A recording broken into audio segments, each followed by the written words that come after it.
સિંગવડ તાલુકાના નાની સંજેલી પગાર કેન્દ્ર ખાતે બાળ વિજ્ઞાન પ્રદર્શનનું આયોજન કરાયું હતું. આ તારીખ 29/12/2025 સોમવારના રોજ સાંજે 4 કલાક સુધીમાં સિંગવડ તાલુકાના નાની સંજેલી પગાર કેન્દ્ર ખાતે બાળ વિજ્ઞાન પ્રદર્શનનું આયોજન કરવામાં આવ્યું હતું. કાર્યક્રમનું ઉદઘાટન દાહોદના સાંસદ જસવંતસિંહ ભાભોર અને લીમખેડા ધારાસભ્ય શૈલેષ ભાભોર દ્વારા કરવામાં આવ્યું હતું.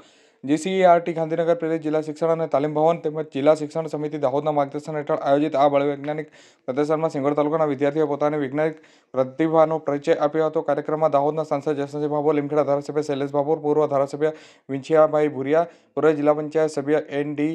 પટેલ, જિલ્લા શિક્ષણ અધિકારી એસ.એલ. ધામા, જિલ્લા પ્રાથમિક શિક્ષણ અધિકારી એ.એ. બારિયા, ડાયટ દાહોદના પ્રાચાર્ય આર.જી. મુનિયા, લાયઝન અધિકારી મુકેશ ડામોર, રાજ્ય પ્રાથમિક શિક્ષક સંઘ ગુજરાતના ઉપપ્રમુખ તેમજ જિલ્લા પ્રાથમિક શિક્ષક સંઘના દાહોદના પ્રમુખ સુલતાનભાઈ કટારા તેમજ જિલ્લા પ્રાથમિક શૈક્ષણિક મહાસંઘના દેસિંગભાઈ તડવી, તાલુકા પ્રાથમિક શિક્ષણ અધિકારી દિનેશભાઈ નિસતા, બીઆરસી કોર્ડિનેટર શામજીભાઈ કામોળ, જિલ્લા પંચાયત સભ્ય, તાલુકા પંચાયત સદસ્ય, સરપંચ, શિક્ષકો અને મોટી સંખ્યામાં વિદ્યાર્થીઓ ઉપસ્થિત રહ્યા હતા. સાંસદ અને ધારાસભ્યનું આગમન સમયે ઢોલ નગારા તાલે ફૂલોથી ભવ્ય સ્વાગત કરાયું હતું. ત્યારબાદ મંચ પર દીપ પ્રાગટ્ય કરી અને કાર્યક્રમને ખુલ્લો મૂકવામાં આવ્યો હતો.